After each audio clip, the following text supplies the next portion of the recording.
Sepakat saja apabila ada pihak yang ingin mengajukan uji materi merubah syarat usia capres-cawapres menjadi 35 tahun. Terkait batas usia itu merupakan bagian dari open legal policy yang dimiliki oleh DPR RI. Maka pedoman yang paling elementer di dalam pemilu adalah kita konsisten pada peraturan perundang-undangan yang ada. Ini kan dekat sekali dengan momentum mau pemilihan umum. Apakah ini digunakan sekarang atau untuk pemilu 2029?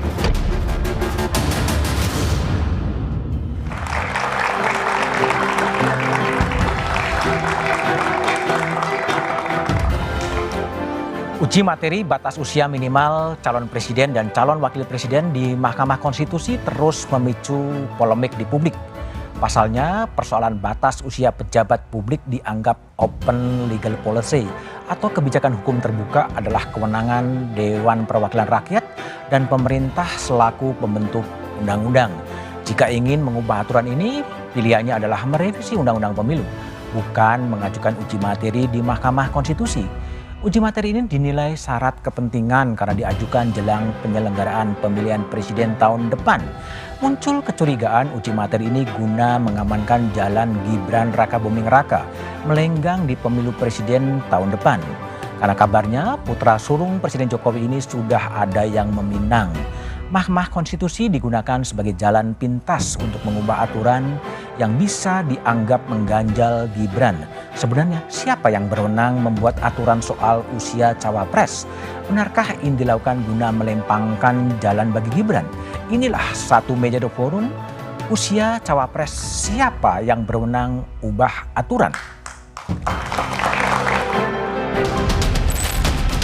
Kami bisa membacakan keterangan presiden itu. Ini digunakan sekarang atau untuk pemilu 2029? Batas usia capres-cawapres digugat ke Mahkamah Konstitusi.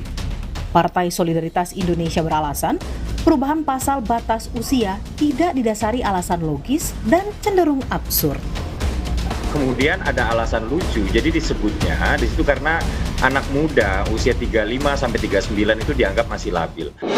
Dalam sidang di Mahkamah Konstitusi, Wakil Ketua MK Saldi Isra justru mempertanyakan alasan mengubah batas usia minimum capres-cawapres dari 40 menjadi 35 tahun, tidak disertai gambaran kebutuhan politik dan perbandingan yang komprehensif. Menurut kami, tadi di keterangan baik pemerintah maupun DPR, itu kan ada setting politik yang berbeda, kebutuhan yang berbeda. Tapi itu sama sekali tidak dieksplisitkan. Setting politik dan kebutuhan politik apa yang menyebabkan kita harus mengubah batas usia minimum itu. Sedangkan PDI Perjuangan beranggapan gugatan mengubah aturan batas usia capres-cawapres jelang Pilpres 2024 terindikasi disertai manuver politik kekuasaan. Berbagai manuver-manuver politik kekuasaan memang mencoba banyak dilakukan. Pemerintah melalui Menko Polhukam Mahfud MD memilih menunggu keputusan MK karena sidang gugatan uji materi masih berlangsung di MK. Pemerintah akan mengikuti dengan seksama apapun keputusannya nanti karena begitulah menurut konstitusi kita. Presiden Joko Widodo pun meminta publik tidak berandai-andai atau menduga-duga sebelum keputusan MK keluar. Saya nggak mau intervensi, itu urusan yudikatif. Jangan menduga-duga, jangan berandai-andai. Ada juga yang berpendapat batas minimum usia capres-cawapres bukan masalah konstitusionalitas dan bisa diselesaikan di DPR melalui legislative review, bukan judicial review di MK. Maka, siapa yang sebenarnya berwenang mengatur batas usia capres-cawapres di tengah tempo pendaftaran peserta Pilpres yang tinggal 2 bulan lagi?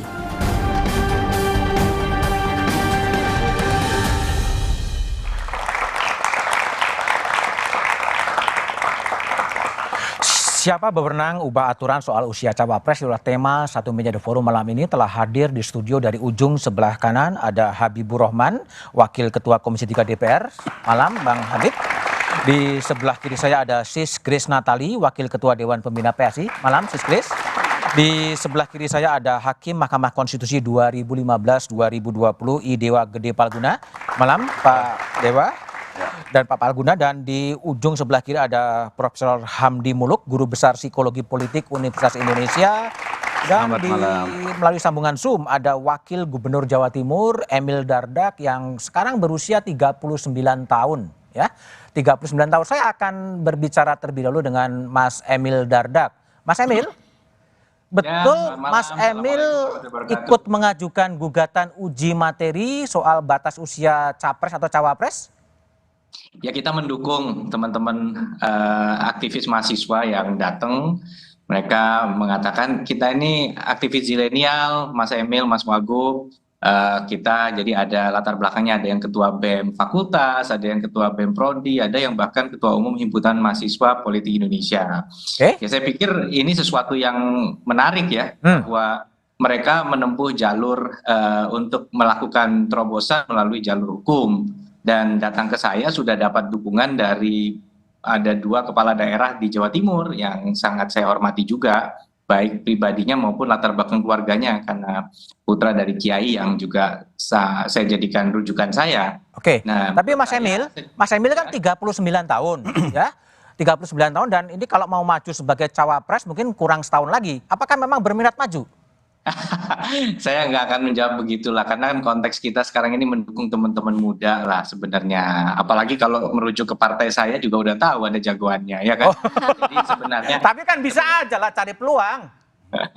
Enggak lah, kita ini kalau melakukan sesuatu harus berpikir jangka panjang. Kita membawa sesuatu ke MK itu harus untuk kepentingan jangka panjang. Janganlah kemudian pragmatis jangka pendek. Mas Emil, tapi yang mengajukan uji materi ini Mas Emil sebagai pribadi atau mewakili aspirasi mahasiswa sih sebetulnya? Oh ya, saya memenuhi saya bahkan sempat posting itu di Instagram saya 12 Mei yang lalu. Saya cek lagi akhirnya kan, karena ditanya banyak orang.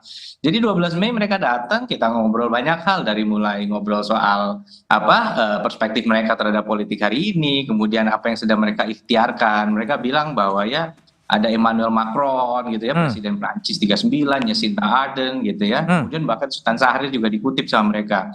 Ya, saya tentunya juga sependapat mengenai bahwa sudah ada bukti bahwa usia yang lebih muda dari 40 itu juga punya kapabilitas begitu. Tapi artinya bukan inisiatif pribadi dari Emil Dardak ya? Gimana ya, kita bilang ini inisiatif, bukan itu yang menjadi hal yang penting, tetapi substansinya menurut saya. Substansinya ini adalah sesuatu yang kita ingin jangan sampai nanti, nggak hari ini ya, bisa kapan saja di masa mendatang juga ada tokoh-tokoh potensial yang kemudian bisa jadi pemimpin bangsa yang terhalang usia, padahal punya rekam jejak dan kredibilitas. Dalam ekspektasi Mas Emil, apakah uji materi ini diperuntukkan untuk pemilu 2024? Sekali lagi begini, ini kan kalaupun niat kita jangka panjang, tetapi dia harus punya validitas juga dong, kapanpun itu. Jadi irrespective of the time, it has to be valid gitu. Jadi akan counter logical kalau kemudian kita mendikotomi itu. Tetapi saya punya motivasi dukung kepentingan mahasiswa ini jangka panjang. Bayangan saya salah satu dari mereka mungkin one day akan punya kredibilitas untuk maju, tapi belum cukup usia 40 begitu. Oke, Mas Emil, terima kasih ya. Saya tembak ke Grace Natali terlebih dahulu. Grace, jadi PS ini kan jadi motor ya untuk mengajukan uji materi menurunkan dari 40 ke 35. Dasarnya apa sih sebenarnya? Oke, mungkin saya koreksi sedikit Mas supaya lebih tepat. Jadi yang kami minta adalah kembali kepada undang-undang pemilu yang sebelumnya. Oh, kembali ke sebelumnya. Iya, karena sebelumnya sudah memungkinkan untuk capres-cawapres itu 35 tahun, tetapi dengan alasan yang tidak saintifik, secara yuridis juga tidak kuat, diubah menjadi 40. Nah, sebelumnya 2 undang-undang pemilu sebelumnya 2003 dan 2008 itu sudah 35 Mas. Justru pertanyaan kita kenapa harus dinaikkan jadi 40? Sementara hari ini pemilihan umum yang selanjutnya saja 60% pemilih muda. Kemudian ada 21,2 juta anak-anak usia 35 sampai 39 tahun yang terhalang dong haknya gara-gara mendadak dinaikkan tanpa alasan yang jelas. Lagi pula sebagai rekan kerja presiden dan juga para menteri-menterinya, eksekutif kan diawasi oleh legislatif ya Mas. Oke. Mas Budiman. Legislatif ini umurnya boleh 21 loh. Boleh 21. Jadi kan bocil kan? Bocil. Nah, Oke. ini jadi kenapa Ada perbedaan ya? perbedaannya terlalu jauh gitu. Tapi Kita Sis lihat Grace, pertanyaannya lah, kenapa ini nggak didorong ke DPR dan ke pemerintah aja untuk melakukan political review sebetulnya? ya justru kan produk ini diubah sehingga menjadi pertanyaan buat kita semua kenapa dinaikkan, itu kan yang membuat DPR. Dan kemudian terkait dengan open legal policy, sepemahaman kami bahwa ini bisa dikesampingkan jika melanggar moralitas, rasionalitas, dan terjadi ketidakadilan yang intolerable. Gitu. Jadi ini ada ketidakadilan untuk lebih dari 20 juta anak-anak muda karena peraturan yang absurd ini. Apa alasannya tiba-tiba dinaikin? Dari apa? Dari 35 ke 40? Iya. Oke. Tapi kalau dari sisi dari sisi Grace, ini akan diberlakukan di pemilu 2024 atau gimana? Ya, kita harapannya ya dalam waktu, kenapa harus ditunda gitu loh Mas, kalau memang bisa. Jadi kan, berlakunya 2024? Kalau bisa mengapa tidak? Oke, apakah ada calon yang diusung oleh PSI agar ada calon yang bisa dimainkan di 2024? Mas Budiman,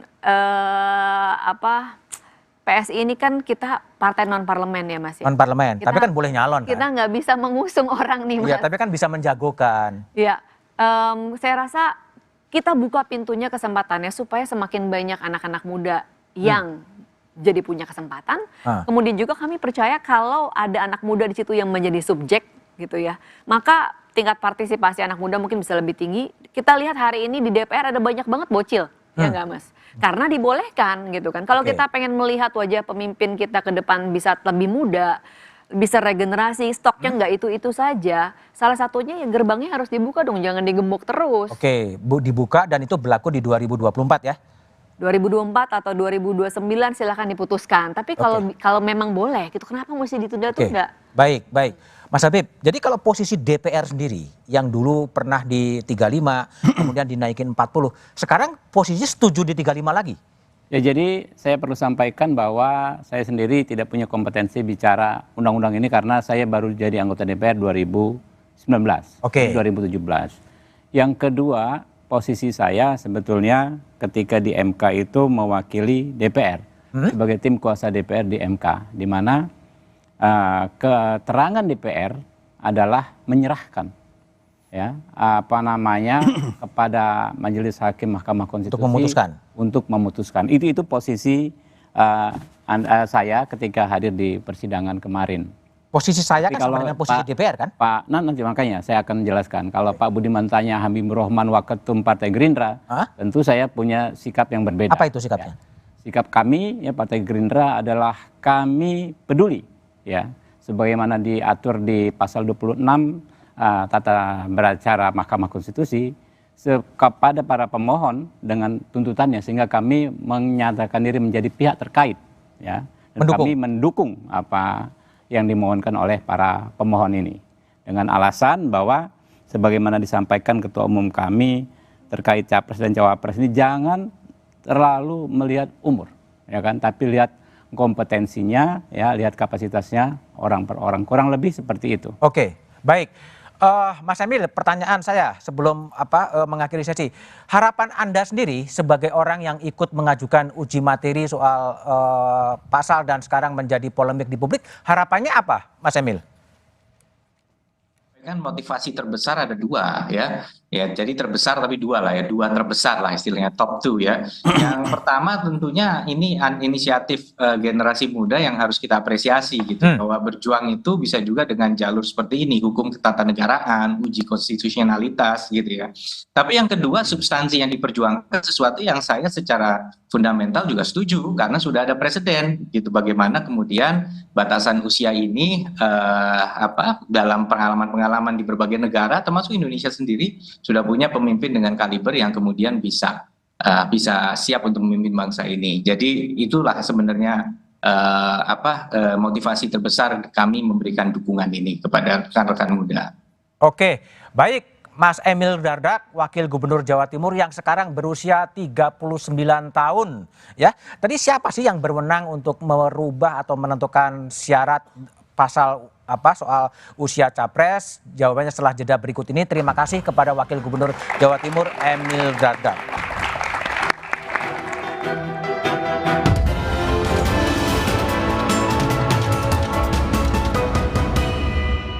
Gugatan batas usia Capres dan Cawapres di Mahkamah Konstitusi kian jadi perbincangan. Pemerintah dan DPR memberi sinyal seolah sepakat dalam menurunkan batas usia Capres dan Cawapres menjadi 35 tahun. Benarkah ada pihak yang berkepentingan mengambil jalan pintas mengubah undang-undang lewat MK? Dan siapa yang hak politiknya terganjal batas usia? Temukan jawabannya dalam Satu Meja The Forum, Rabu 9 Agustus, pukul 8:30 malam. Live di Kompas TV. Gugatan batas usia Capres dan Cawapres di Mahkamah Konstitusi kian jadi perbincangan. Pemerintah dan DPR memberi sinyal seolah sepakat dalam menurunkan batas usia Capres dan Cawapres menjadi 35 tahun. Benarkah ada pihak yang berkepentingan mengambil jalan pintas mengubah undang-undang lewat MK? Dan siapa yang hak politiknya terganjal batas usia? Temukan jawabannya dalam Satu Meja The Forum, Rabu 9 Agustus, pukul 8:30 malam. Live di Kompas TV. Gugatan batas usia Capres dan Cawapres di Mahkamah Konstitusi kian jadi perbincangan. Pemerintah dan DPR memberi sinyal seolah sepakat dalam menurunkan batas usia Capres dan Cawapres menjadi 35 tahun. Benarkah ada pihak yang berkepentingan mengambil jalan pintas mengubah undang-undang lewat MK? Dan siapa yang hak politiknya terganjal batas usia? Temukan jawabannya dalam Satu Meja The Forum, Rabu 9 Agustus, pukul 8:30 malam. Live di Kompas TV. Gugatan batas usia Capres dan Cawapres di Mahkamah Konstitusi kian jadi perbincangan. Pemerintah dan DPR memberi sinyal seolah sepakat dalam menurunkan batas usia Capres dan Cawapres menjadi 35 tahun. Benarkah ada pihak yang berkepentingan mengambil jalan pintas mengubah undang-undang lewat MK? Dan siapa yang hak politiknya terganjal batas usia? Temukan jawabannya dalam Satu Meja The Forum, Rabu 9 Agustus, pukul 8:30 malam. Live di Kompas TV. Gugatan batas usia Capres dan Cawapres di Mahkamah Konstitusi kian jadi perbincangan.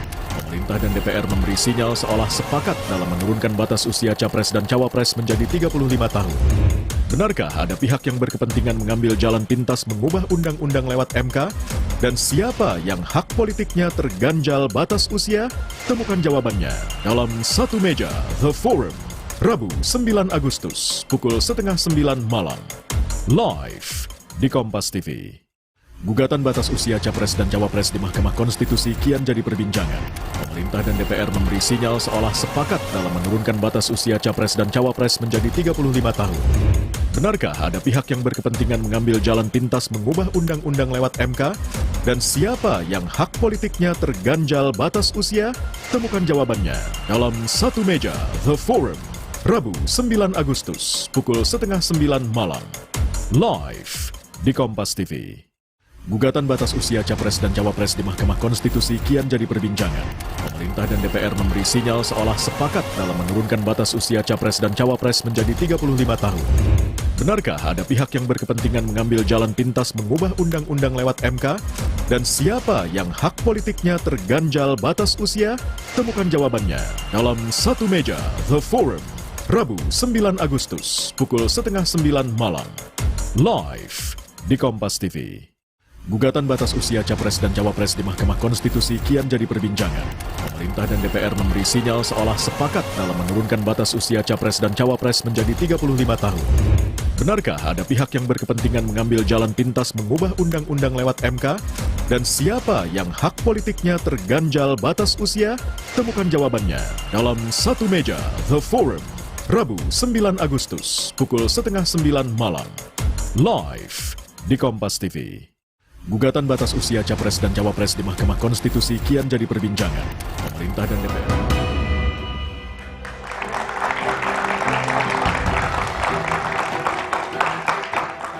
Masih bersama saya Budiman Tanurjo di Satu Meja The Forum. Saya ke I Dewa Gede Palguna, hakim atau mantan hakim konstitusi.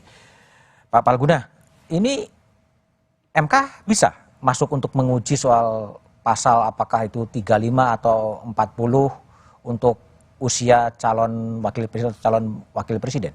Seharusnya tidak. Tidak? Tidak. Kenapa? Karena itu kan pilihan pembentuk undang-undang. Jadi itu memang pembentuk undang-undang lah yang mempunyai kewenangan untuk menentukan soal usia itu. Dulu sudah pernah kok Mahkamah Konstitusi, kalau tidak salah soal syarat wali kota atau apa ya. Itu kan sikapnya Mahkamah Konstitusi itu adalah kebijakan atau legal policy pembentuk undang-undang. Jadi karena persoalannya bagaimana kita mau mengatakan bahwa umur ini adalah konstitusional, umur ini tidak konstitusional. Jadi kalau memang itu persoalannya adalah misalnya sudah dianggap makin muda, sekarang itu orang sudah makin dewasa, makin mature, dan dia bisa untuk mengambil keputusan even untuk kepentingan negara, ya silakan itu pembentuk undang-undang menyelesaikan. Bukan domain dari Hakim Konstitusi? Bukan domain dari Hakim Konstitusi. Jadi kalau menurut Pak Palguna tidak ada isu konstitusional soal persyaratan umur? Nggak ada isu konstitusional di situ. Oke, Grace, gimana? Jadi kalau menurut Pak Palguna sebetulnya nggak ada isu konstitusional sih sebetulnya soal usia itu? Ya, saya sih tidak mau berdebat soal itu, apalagi sama Pak paling ahlinya. Tetapi catatan kami mohon izin, ada presiden sebelumnya, di mana MK pernah membuat atau juga menerima kasus JR dan membuat keputusan terkait masa jabatan dan usia untuk pimpinan KPK yang terutama ini. Kemudian batas minimum usia pernikahan untuk perempuan yang sebelumnya pernah berbeda dengan laki-laki sehingga diskriminatif. Kemudian juga terkait dengan usia hakim pajak. Jadi ada presiden-presiden sebelumnya di mana itu dimungkinkan begitu. Hakim pajak gimana, Chris? Ya ada agar disamakan dengan hakim tun kalau tidak salah demikian ya. Keseragaman ya? Iya. Oke, baik. Jadi sedikit tambahan, kalau kita mengacu ke uji materi Undang-Undang KPK yang diajukan Nurul Gufron, kita sama debatnya waktu itu seperti ini. Ini MK nggak bisa menerobos open legal policy. De facto akhirnya bunyi diktum putusannya ini saya bacakan ya. Diktum putusannya adalah menyatakan pasal sekian tidak constitutionally inconstitutional dan tidak mempunyai kekuatan hukum mengikat sepanjang tidak dimaknai berusia paling rendah tetap 50 tahun. Atau berpengalaman sebagai pimpinan KPK. Kurang lebih begitu. Jadi memang seperti tidak menyatakan 50 tahun inkonstitusional, enggak. Tetapi ada frasa seperti itu atau berpengalaman. Itulah yang akhirnya membuat gugatan dikabulkan. Baik. Saudara Nurul Gufron ini. Baik, Prof Hamdi. Kalau Prof Hamdi lihat, ini kok isu 35, 40, 22, 28 menjadi isu apa? Isu politik, isu konstitusi atau isu apa sih kalau Prof Hamdi lihat?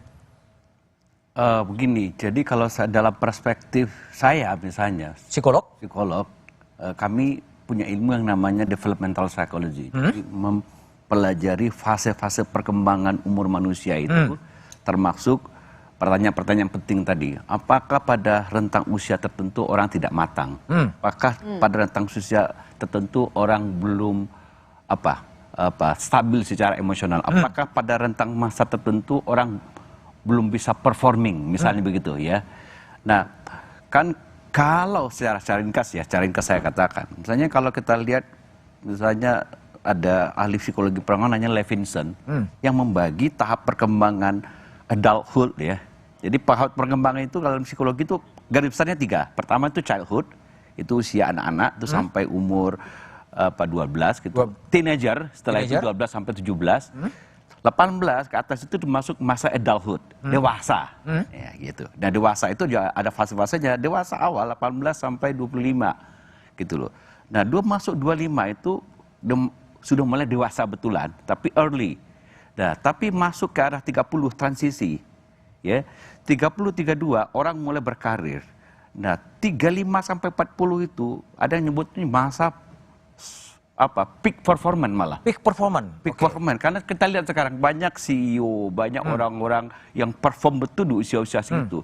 35, 39, 40, 41 itu dia meningkat gitu.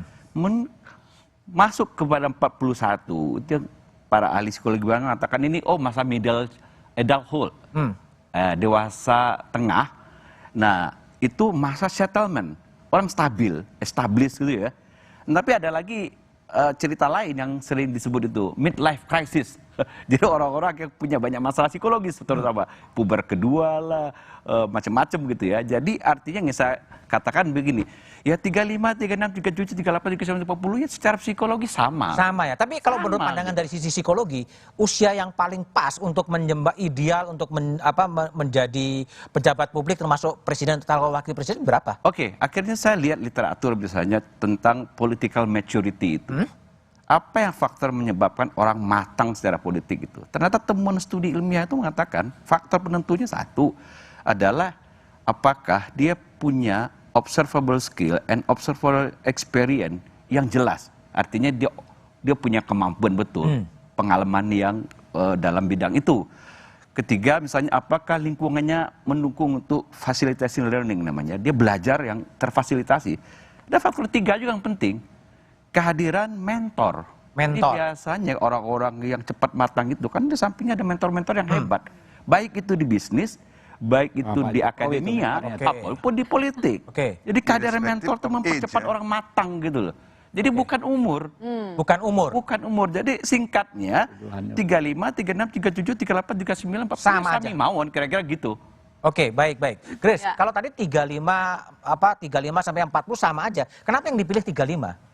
Karena kan sudah ada nih Mas, sudah ada undang-undang sebelumnya, yang dulu ya, yang sudah melalui proses pembahasan yang panjang juga kan. Nanti kalau kita sebut umur baru, panjang lagi prosesnya. Tetapi yang menarik juga selain daripada itu disebut sudah memiliki kematangan, berarti kan ini ada dalam rentang kategori yang sama ya. Menurut catatan BPS di Indeks Prestasi Anti Korupsi, justru untuk usia 18 sampai 40, intinya di bawah 40 tahun, justru kecenderungan untuk korupsinya juga lebih rendah Mas ketimbang lebih rendah ya? Wah, ketimbang yang 40 ke atas. Yang dari bupati mana juga lebih muda juga korupsi juga. Kan kecenderungan begitu. Kecenderungan ya. Jadi lagi-lagi kenapa sih umur itu harus menghalang-halangi orang yang mungkin seandainya dia mampu, punya mentor yang baik, sudah punya rekam jejak juga, kenapa harus jangan halangi hanya karena sebuah umur? Belum lagi untuk menteri, Mas, ini kan membantu presiden, itu nggak ada kriteria umur malah. Kalau presiden berhalangan bisa digantikan antara lain, kalau presiden wapres ya berhalangan, bisa digantikan antara lain oleh menteri luar negeri, menteri dalam negeri kalau tidak salah, sama menteri pertahanan, itu nggak ada catatan umurnya. Jadi ini emang agak tidak konsisten ya soal umur ini. Tidak konsisten ya, oke. Pak Palguna, gimana ini? Ini kan tadi kan soal maturity ya 35, 40 oke lah, meskipun ada yang gugat lagi sekarang minta 22 atau 25 gitu loh. Kenapa nggak sekalian 17 tahun sih? Wah, tapi kan belum matang lah. Lulus SMA masa jadi presiden. Ada loh 18 tahun wali kota. Oh, wali kota ini presiden. What is the difference, the big difference antara wali kota dengan presiden kan? Kematangan dalam mengambil keputusan kan? Nah kalau itu persoalannya. Tetapi persoalannya sekarang bagi Mahkamah Konstitusi, bagaimana dia akan membuat rasio desidenti untuk menyatakan bahwa 35 tahun itu adalah konstitusional, 40 tahun, walaupun Pak Habib kan bilang enggak tadi. Ya, tapi mengutipnya itu kan dikutip diktumnya aja. Rasio desidentinya kagak kan? Iya. Kan itu yang terpenting untuk tiba pada. Tapi bukan MK juga sering berubah-ubah. Nah itu dia Power Rangers itu yang jadi kacau itu kan. Kok ada Power Rangers gimana? Ya kan sering berubah. Ada Power Rangers. Tiba-tiba berubah. Ya akhirnya saya harus mengatakan bahwa peluang karena Mahkamah Konstitusi sering nyinggung-nyinggung soal umur itu yang dimanfaatkan oleh Grace tadi itu kan. Akhirnya Ya tadi kan gini, yang tadi Bang Habib katakan, ini kan soal pimpinan KPK, Nurul Gufron mengajukan ada kerugian konstitusional dia, minta diperpanjang dari 4 tahun ke 5 tahun. Tapi kan dia tuh, dia pribadi. Tapi kalau dalam konteks ini kan nggak ada nih calon presiden. Itu dia. Yang ini problemnya Mas, ini agak teoretik lagi persoalannya. Itu problemnya karena pengujian undang-undang kita itu mengambil model standing itu diberikan sebenarnya kalau di Jerman ini untuk constitutional complaint. Jadi kalau untuk abstract judicial review semestinya itu enggak individual person seperti ini yang mestinya mengajukan. Nah, tetapi karena ya sudahlah kalau jadi hukum positif sekarang kita bagaimana mau nasi sudah jadi bubur lah, tinggal dimakan aja kan gitu, mau dimatengin atau gimana gitu kan. Nah, sekarang tinggal mencari rasio desideni ini yang tepat saja. Apakah memang ada alasan yang mendesak atau ada yang katakan pertimbangan yang sama sekali tidak bisa terhindarkan untuk berpindah, menggeser pertimbangan bahwa 40 tahun itu menjadi 35 tahun itu suka atau tidak dalam konteks ini nggak bisa menggunakan yang disampaikan oleh Pak Habib tadi. Tapi gini Pak Palguna, bukankah di MK itu sebetulnya putusannya diambil dulu, setuju atau enggak, pertimbangannya baru dibuat? Oh enggak. Oh iyalah. Enggak gitu ya? Enggak, diskusi dulu. Diskusi oh dulu. Diskusi ya? Oh, bukan putusnya udah ada dulu? Ini yang kalau gitu ngapain ada rapat permusyawaratan hakim, Mas? Oh ada ya? ini positif apa negatif sih sebenarnya pertanyaan? Oh ada ya. Ulang jelas ada di hukum acaranya kok namanya rapat musyawaratan hakim. Ya. Jadi orang menyampaikan dulu debatnya. Biasanya kalau dulu kan waktu Prof. Jimli mimpin ya, dipilih dari kadang-kadang dari paling yang muda dulu ke yang tua, dari yang tua ke yang muda. Nah, di situ berdebat dulu, baru kemudian ambil putusan. Berdebat dulu ya. Baru kemudian nanti ditunjuk siapa drafternya tergantung pada apa putusannya. Gitu. Tapi mungkin jadi pertanyaan adalah ini kan batas usia digugat, dipersoalkan, ada yang minta 40, ada yang minta 35, ada yang minta kemudian 25. Tapi apakah betul itu adalah untuk kepentingan Pilpres 2024? Diskusinya setelah jeda berikut ini.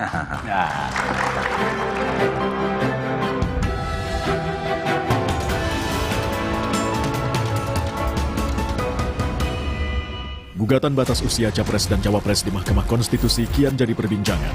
Pemerintah dan DPR memberi sinyal seolah sepakat dalam menurunkan batas usia Capres dan Cawapres menjadi 35 tahun. Benarkah ada pihak yang berkepentingan mengambil jalan pintas mengubah undang-undang lewat MK? Dan siapa yang hak politiknya terganjal batas usia? Temukan jawabannya dalam Satu Meja The Forum, Rabu 9 Agustus, pukul 8:30 malam. Live di Kompas TV. Gugatan batas usia Capres dan Cawapres di Mahkamah Konstitusi kian jadi perbincangan. Pemerintah dan DPR memberi sinyal seolah sepakat dalam menurunkan batas usia Capres dan Cawapres menjadi 35 tahun. Benarkah ada pihak yang berkepentingan mengambil jalan pintas mengubah undang-undang lewat MK? Dan siapa yang hak politiknya terganjal batas usia? Temukan jawabannya dalam Satu Meja The Forum, Rabu 9 Agustus, pukul 8:30 malam. Live di Kompas TV. Gugatan batas usia Capres dan Cawapres di Mahkamah Konstitusi kian jadi perbincangan. Pemerintah dan DPR memberi sinyal seolah sepakat dalam menurunkan batas usia Capres dan Cawapres menjadi 35 tahun. Benarkah ada pihak yang berkepentingan mengambil jalan pintas mengubah undang-undang lewat MK? Dan siapa yang hak politiknya terganjal batas usia? Temukan jawabannya dalam Satu Meja The Forum, Rabu 9 Agustus, pukul 8:30 malam. Live di Kompas TV. Gugatan batas usia Capres dan Cawapres di Mahkamah Konstitusi kian jadi perbincangan. Pemerintah dan DPR memberi sinyal seolah sepakat dalam menurunkan batas usia Capres dan Cawapres menjadi 35 tahun. Benarkah ada pihak yang berkepentingan mengambil jalan pintas mengubah undang-undang lewat MK? Dan siapa yang hak politiknya terganjal batas usia? Temukan jawabannya dalam Satu Meja The Forum, Rabu 9 Agustus, pukul 8:30 malam. Live di Kompas TV. Gugatan batas usia Capres dan Cawapres di Mahkamah Konstitusi kian jadi perbincangan.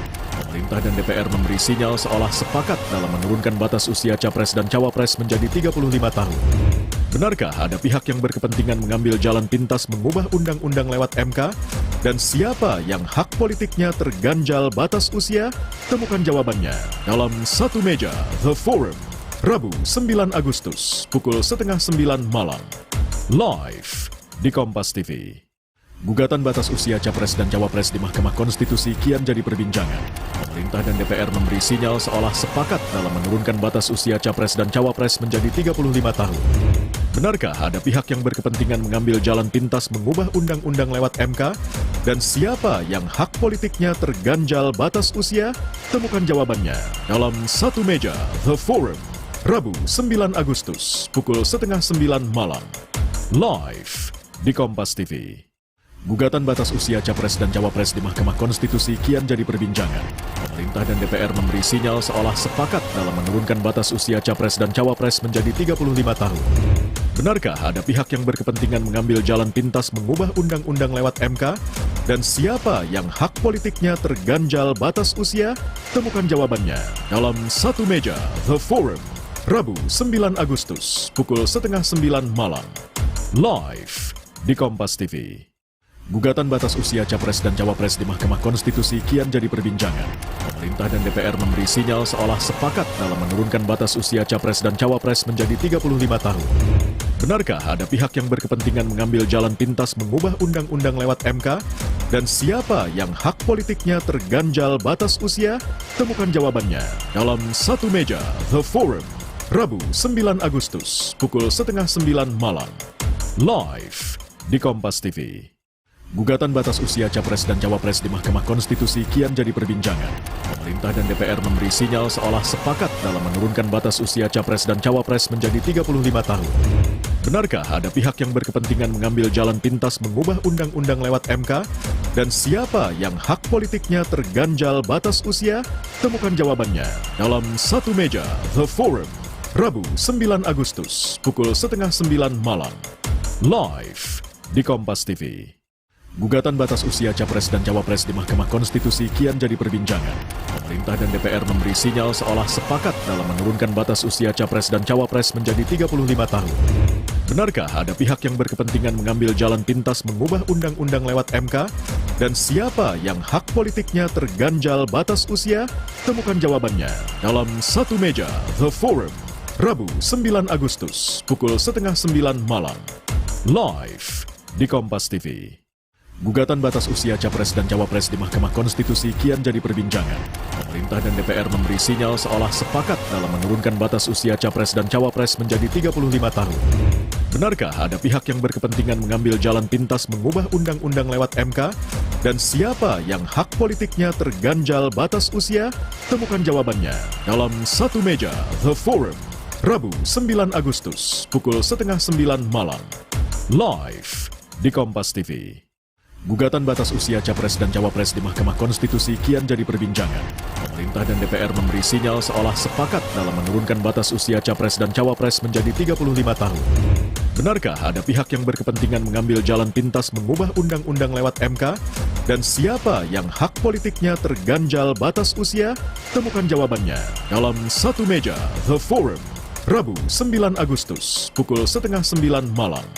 Live di Kompas TV. Gugatan batas usia Capres dan Cawapres di Mahkamah Konstitusi kian jadi perbincangan. Pemerintah dan DPR memberi sinyal seolah sepakat dalam menurunkan batas usia Capres dan Cawapres menjadi 35 tahun. Benarkah ada pihak yang berkepentingan mengambil jalan pintas mengubah undang-undang lewat MK? Dan siapa yang hak politiknya terganjal batas usia? Temukan jawabannya dalam Satu Meja The Forum, Rabu 9 Agustus, pukul 1.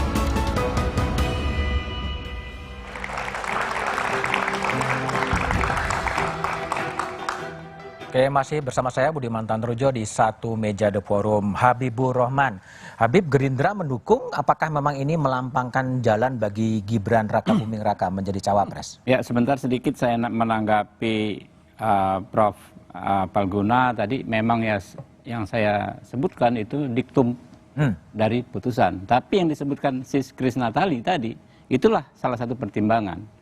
Ketika open legal policy mengakibatkan intolerable injustice, ketidakadilan yang tidak bisa ditoleransi lagi, pelanggaran hak dan lain sebagainya. Tadi Sis Kris lebih hafal, kayaknya beliau pernah jadi lawyer juga di MK ini. Belajar. Ya, itu, jadi intinya kalau dipertanyakan pernahkah open legal policy diterobos oleh MK? Pernah. Pernah. Jadi Power Ranger tadi ya? Udah jelas. Apakah itu secara ilmu ideal atau tidak? Beliau profesor bisa menilai. Oke, baik. Kan? Kalau pertanyaan saya tadi, apakah untuk jadi gini, ada dua hal terkait pengajuan uji materi ini secara teknis. Pertama, untuk mengajukan uji materi ada yang namanya legal standing, hak untuk menggugat. Partai Sis Krisnatali ini hak untuk mencalonkan orang, sehingga ada kaitannya ke batu uji pasal 28D. Hak untuk berpartisipasi dalam pemerintahan. Ya, itu. Ya. Kedua, ketika undang-undang sudah diuji materi, putusan MK itu mengikat bukan hanya untuk orang yang mengajukan, semua tunduk, untuk semua masyarakat. Ya. Jadi kalau misalnya, ya, makanya terkait pertanyaan Mas Budiman, ya kan ya, undang-undang ini diputus, ya, dikabulkan, membuat ada seseorang atau beberapa orang yang tadi tidak mungkin nyapres menjadi bisa nyapres, ya kan ya, itu bukan sesuatu hal yang salah, justru itu sesuatu hal yang benar. Pertanyaannya dibalik, jadi untuk Gibran nanti dulu. Makanya pertanyaan seperti itu yang harus saya luruskan. Mengapa kita harus menunda keadilan kalau ada satu atau dua orang yang secara langsung atau tidak langsung mendapatkan keadilan? Ada ya sekarang? Makanya itulah pertanyaannya dari saya ya. Jadi penundaan terhadap keadilan adalah ketidakadilan. Oke, justice delayed, justice denied. Kan? Oke. Itu sesuatu hal yang sangat clear. Oke. Jadi kita tidak bicara kasus apakah ini akan Gerindra mencalonkan Gibran atau tidak, karena kompetensi saya tidak di situ. Karena di KKIR, Koalisi Kebangkitan Indonesia Raya, penentuan capres dan cawapres adalah domain Pak Prabowo dan Gus Muhaimin Iskandar. Oke, baik. Grace, pertanyaan saya sederhana. Apakah memang yang dilakukan oleh PSI ini adalah untuk melambangkan jalan bagi Gibran berpasangan dengan Prabowo? Kenapa Gibran? Kenapa nggak Emil yang tadi live di sini? Enggak, kalau dalam bayangan Anda maksudku. Rasanya jangan dikecilkan untuk Gibran, Mas. Oke. Tapi untuk banyak anak muda, jumlahnya nggak main-main loh, 20 juta lebih untuk anak-anak muda yang sebenarnya eligible dari segi umur kalau mereka dilapangkan jalannya. Kalau kita bicara kepala daerah, hari ini juga banyak anak-anak muda sudah bisa jadi kepala daerah dan prestasinya cukup relatif baik dibandingkan yang nggak kalah lah, jangan dibandingkan, nggak kalah dengan yang senior-senior. Jadi kenapa kita mau berlama-lama membiarkan ketidakadilan ini terjadi? Toh sebelumnya sudah bisa, justru kenapa diubah tiba-tiba, dikatakan umur di bawah 40 tahun itu masih labil. Itu tadi sudah dipatahkan jelas-jelas oleh Prof. Hamdi Muluk, memang ada dasar kajian akademiknya. Ini satu kategori sama-sama sudah dinyatakan dewasa, sudah matang. Jadi kenapa ada pembedaan, kenapa ada diskriminasi? Ini yang jangan ditunda-tunda lagi. Oke, baik. Pak Palguna, kalau Anda sebagai tahulah suasana kebatinan hakim-hakim 9 hakim konstitusi, kalau Pak Sajib Toto kan mengatakan idu geni, ya, ludah api sekali diucapkan semuanya akan ikut. Kalau menurut Anda, ini ada kaitannya dengan pemilu 2024? Kalau saya itu bukan domain saya lah, itu kalau itu ya. Tapi begini, pasal 47 Undang-Undang MK itu kan mengatakan putusan Mahkamah Konstitusi itu mulai berlaku gitu ya, sejak selesai diucapkan dalam sidang pleno yang terbuka untuk umum. Artinya begitu selesai diucapkan, ya dia mengikat. Mengapa begitu? Karena dia negatif legislator, ya Idu Geni tadi itu. Salah satunya kan negatif legislator. Jadi kalau positif legislator setelah diundangkan, dia ini juga setelah diucapkan dan dimuat dalam berita negara, dia berlaku. Nah, yang jadi pertanyaan buat saya sebenarnya, ini kan salah satu contoh bahwa tidak bekerjanya apa yang disebut sebagai meaningful participation itu.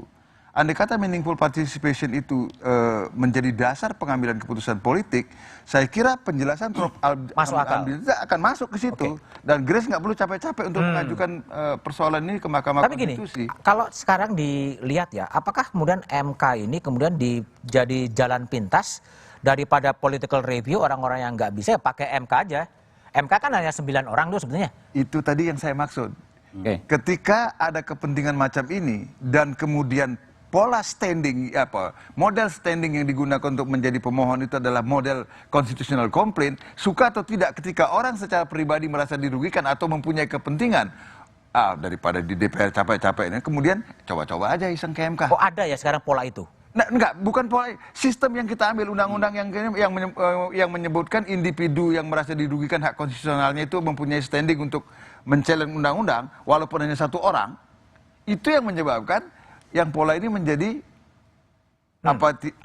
tidak bisa dihindarkan, akan muncul. Jadi kan lalu kepentingan orang bisa terselubungi oleh sistem. Tapi gini, kalau kita tadi membandingkan soal Bung Habib membandingkan dengan pimpinan KPK Nurul Gufron, itu kan clear dia sendiri mengalami kerugian konstitusional, ya, karena dari 4 tahun. Kemudian dia minta disamakan dengan komisioner meskipun ada juga yang 3 tahun ya. 3 tahun, tapi kemudian ya itu dikabulkan, ada kerugian konstitusional yang nyata. Kalau dari sisi penggugat uji materi, apakah ada kerugian konstitusional yang dilanggar? Nah, itu dia persoalan yang tadi saya maksud, Mas. Alasan untuk menggugat itu adalah alasan untuk standing karena ada dugaan pelanggaran hak konstitusional. Tetapi konstitusionalitas itu sendiri itu argumentasinya lain lagi. Bahwa saya merasa mungkin hak saya akan persamaan di hadapan hukum, hak saya untuk tidak didiskriminasi atas dasar umur menjadi alasan saya untuk menjadi pemohon, ya. Itu yang dibawa oleh Grace. Itu juga yang tadi disampaikan oleh secara tidak langsung oleh Pak Habib. Tetapi apakah pasal itu sendiri unconstitutional, itu soal yang berbeda. Oke. Nah, jadi debatnya di situ. Debatnya soal legal standing Untuk konstitusionalitas. Ya, untuk masuk untuk bisa menjadi pemohon. Sebab kalau tidak punya standing, mahkamah akan membuang perkaranya. Buat apa buang-buang umur untuk mempertimbangkan? Tapi sekarang ada legal standingnya diakui. Nah, ini dilakui karena memang kan masuk itu kan. Itulah pentingnya menjelaskan kerugian hak konstitusional apa yang menurut dugaan Anda telah dirugikan. Itu pentingnya menjelaskan hak itu. Nah, sekarang untuk mendalilkan bahwa umur 40 tahun itu adalah unkonstitusional, itu problem tersendiri. Apa alasannya? Bolehkah scientific evidence digunakan untuk itu? Untuk menjelaskan boleh. Tapi apakah itu unkonstitusional? Karena itu lagi tadi. Sebenarnya itu adalah pilihan pembentuk undang-undang. Walaupun kata Pak Abid tadi katanya sudah kayak mau adu penalti karena kita mau nendang ke kanan, dia belatnya ke kiri katanya. Tapi kan itu negarawan yang menguasai konstitusi loh itu. Itu yang saya mau katakan tadi. Jadi makanya pentingnya rasio desidendi itu kan karena itu yang nanti akan dijadikan pegangan. Mengapa hakim itu berubah? Mas, saya minta 1 menit lagi. Mengapa putusan hakim di Amerika Serikat itu yang berubah 180 derajat tidak dipersoalkan? Misalnya dalam kasus pemisahan antara sekolah kulit putih dan sekolah kulit hitam. Tahun 1896, separate but equal, dipisahkan tetapi sama, itu dianggap tidak bertentangan dengan Undang-Undang Dasar. Tapi tahun 54 dalam kasus Brown versus Board of Education itu dikatakan persis terbalik, tetapi tidak ada perlawanan. Ada argumentasi. Karena ada ratio desidendi yang ini. Yang saya maksudkan itu loh, jangan Power Rangers gitu loh. Itu loh yang maksud saya. Masa hakim konstitusi negarawan yang menguasai konstitusi Power Ranger? Ya, bukan saya mengatakan hakim konstitusinya, kan putusan pengadilan apapun. Ratio desidendi itu penting. Gitu. Oke, Prof. Hamdi, jadi sebaiknya gimana kalau menurut Anda ya, tadi kematangan 35-40 itu nggak ada bedanya dan syarat politik, pemilunya tinggal 195 hari gitu kan. Gimana ini mau diselesaikan sebagai akademisi dan psikolog? Ya, tentu kalau untuk jangka panjang, saya merasa perkembangan zaman itu mengarahnya adalah makin memudah. Makin memudah. Itu fakta empiris yang kita harus akui. Kecuali MK ya, makin menua ya. Kira langsung lebar senyumnya tuh. Ya, itu jadi lebih mudah mencarikan alasan, mencarikan justifikasi yang saintifik bahwa dunia memang sudah mulai berubah dan bahwa orang bisa performing lebih mudah. Karena mungkin faktor-faktor yang masuk akal ya, mungkin karena kemajuan teknologi, gizi lebih bagus, kesempatan lebih banyak, orang lebih cepat belajar, jadi itu makin memudah. Makin memudah, orang bisa performing kan, itu poinnya gitu loh. Dia performing dalam banyak bidang kan. Dan sekarang kenyataannya kalau kita lihat di bisnis memang sudah cenderungnya memudah, di korporasi memudah gitu. Profesor yang muda sekarang? Iya, profesor di akademia juga makin memudah gitu. Jadi misalnya membatasi orang sampai tua baru dia bisa perform, itu kan membatasi. Atau malah yang perlu dilakukan membatasi usia maksimal ya? Iya, maksud saya intinya begitu. Itu untuk ke depan lebih mudah mencarikan alasan gitu. Jadi mempertahankan, mempertinggi usia itu makin nggak populer. Makin nggak populer ya. Iya. Oke, baik. Jadi sebaiknya kita menunggu hakim konstitusi akan memutuskan. Tapi setelah itu kalau dikabulkan seperti apa, kalau tidak dikabulkan seperti apa, nantikan setelah jeda berikut ini.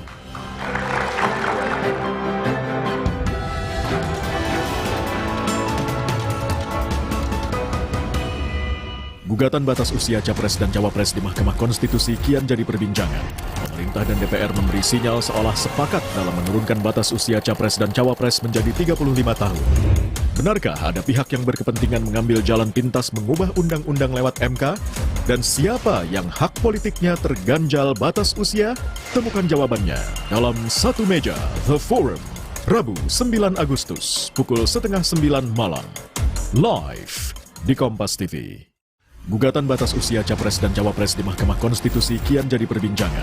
Pemerintah dan DPR memberi sinyal seolah sepakat dalam menurunkan batas usia Capres dan Cawapres menjadi 35 tahun.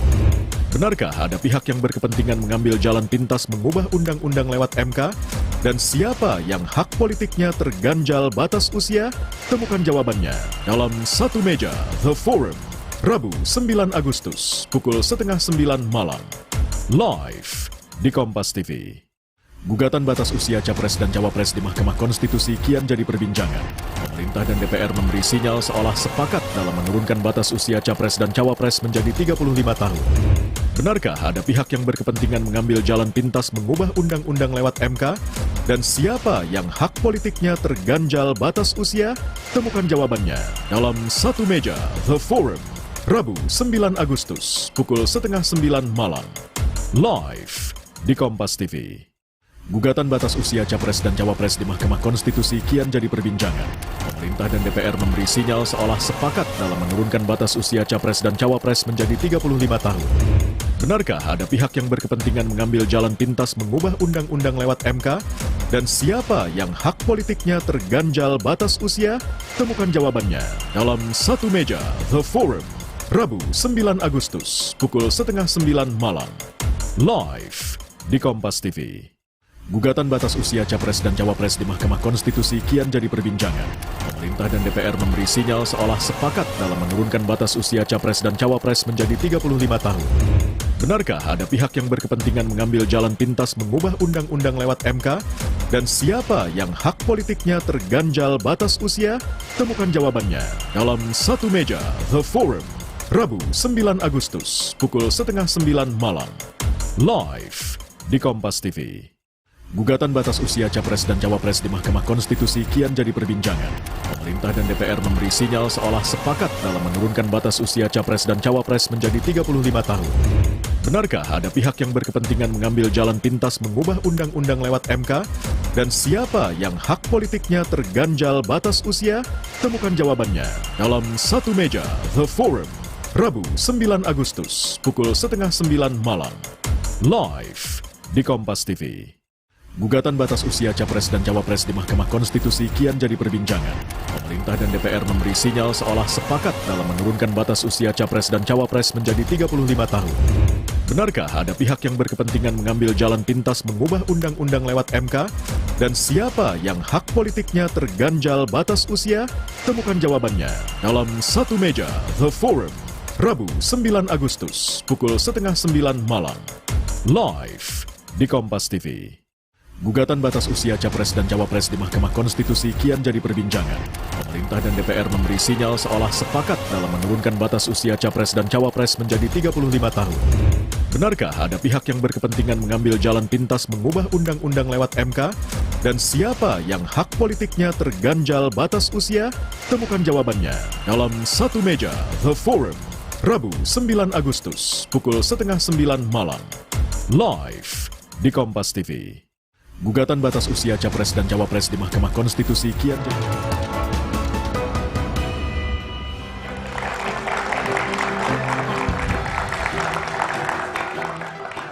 Masih bersama saya Budiman Tandurjo di Satu Meja The Forum. Sis Grace Natali, jika katakanlah MK menolak uji materi yang PSI ajukan, apa langkah yang akan diambil oleh PSI?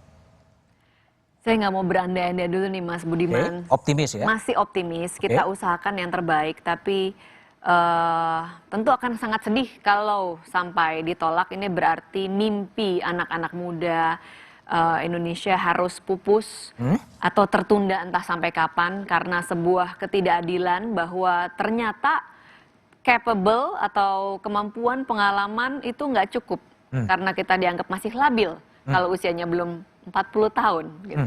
Sebuah alasan yang sangat absurd dan saya harap ketidakadilan ini bisa ditegakkan oleh Mahkamah Konstitusi. Jadi belum ada langkah antisipasi kalau ini kemudian ditolak, termasuk apakah kemudian mendesak pemerintah, DPR atau malah menerbitkan Perpu gitu untuk mengubah undang-undang? Kita masih upayakan semua energi dicurahkan ke proses ini dulu, Mas. Jadi nggak mau berandai-andai dulu, masih optimis dulu. Semoga berbagai pertimbangan dari para ahli juga bisa didengar dalam proses ini. Oke, Bung Habib, pertanyaan yang mirip, jika kemudian ini tidak diterima gimana? Ada hal yang perlu saya sampaikan dahulu, menurut saya lebih penting saya sampaikan. Pertama adalah pandangan kita soal independensi MK. Independensi MK? Kita pernah ramai-ramai seolah-olah kita meragukan independensi MK. Ada pengumuman putusan di awal, ya kan? Ternyata de facto faktanya beda jauh, gitu kan? Itu kan bocornya nggak tepat itu. Ya, yang kedua adalah bagaimana kita memandang MK sebagai ada dua hal. Yang pertama, ada yang menggiring opini, ya MK alat kekuasaan. Alat kekuasaan. Tapi di sisi lain ada yang menganggap MK adalah tempat mencari keadilan konstitusional. Ini yang kedua. Tempat orang menuntut hak secara konstitusional. Menuntut hak ini, ya kan ya, kalau dikabulkan bagus. Dan tidak ada daya rusaknya kepada siapapun. Misalnya dikabulkan, tidak ada yang dirugikan siapapun dan tidak ada sistem yang rusak dengan apa namanya dikabulkan. Iya apapun, ya kan? Ada yang diuntungkan, ada yang sangat diuntungkan. Itulah namanya perjuangan menuntut hak konstitusional, gitu loh. Apa yang masalah kalau ketika apa namanya ada orang, pihak 1 orang, 2 orang, 1000 orang, 10 juta orang yang diuntungkan dengan gugatan ini? Apakah itu menimbulkan kerugian bagi orang lain? Melanggar hak konstitusional orang lain? Tidak seperti itu. Jadi apapun putusan MK ya yang akan keluar dalam persidangan ini kami akan ikuti. Kami akan turuti. Tidak mengajukan political review sendiri, DPR mengubah. Dan putusan MK sebetulnya kan nanti akan mengikat semua pihak gitu kan. Kita harus mengacu pada putusan MK ini gitu. Oke, baik kalau gitu.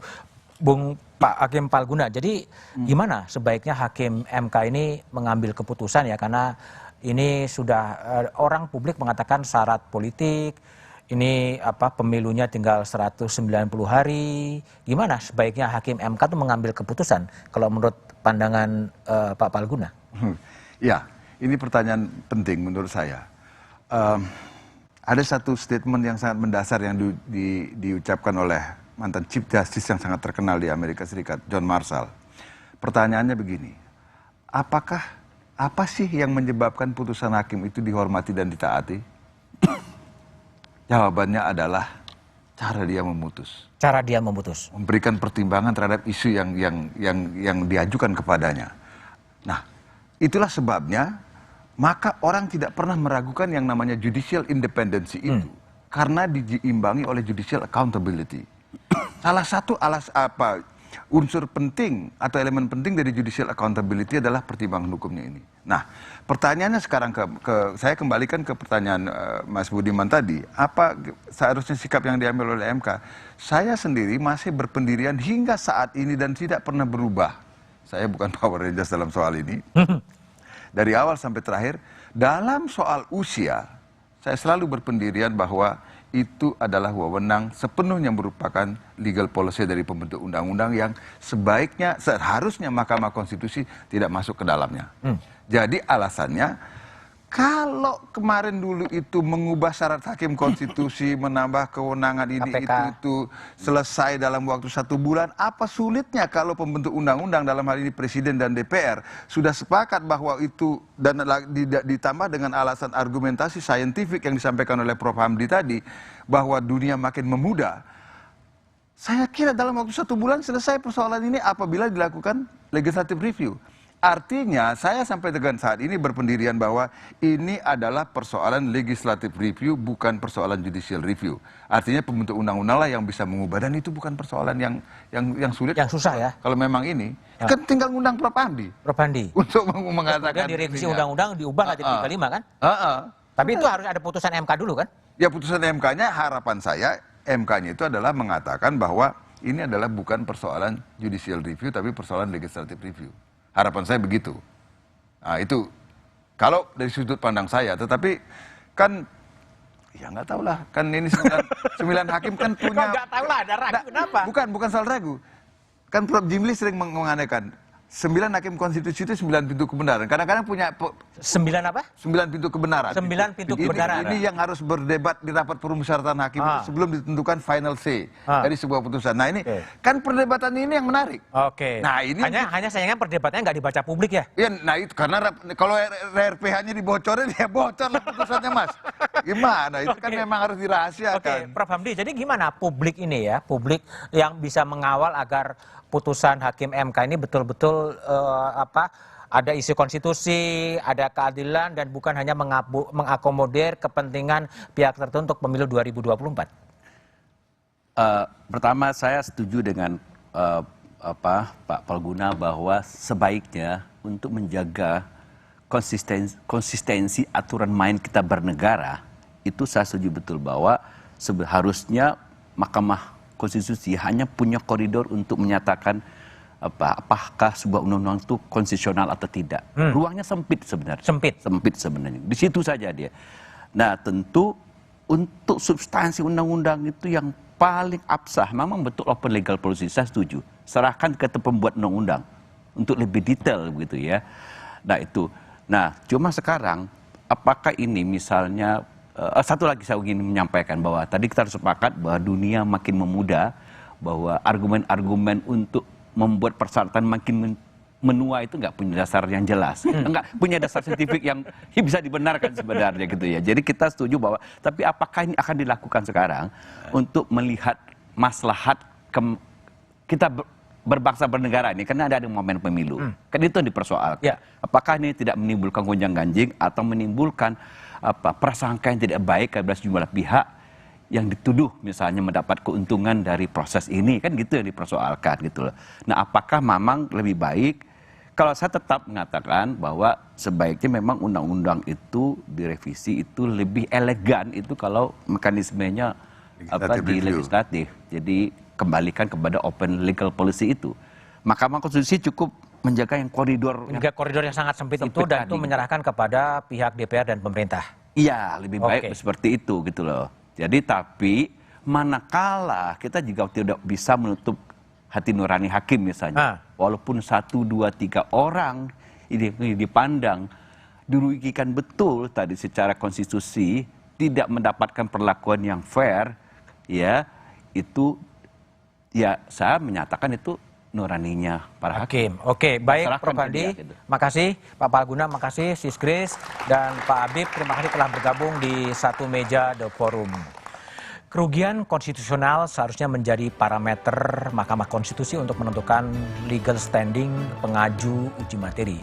Jika kerugian konstitusional sebuah pasal tak bisa dibuktikan, MK bisa saja menolak uji materi tersebut.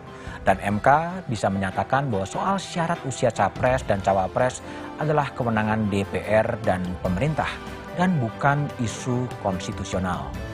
Demikian Satu Meja di Forum malam ini, sampai jumpa pekan depan, selamat malam dan terima kasih.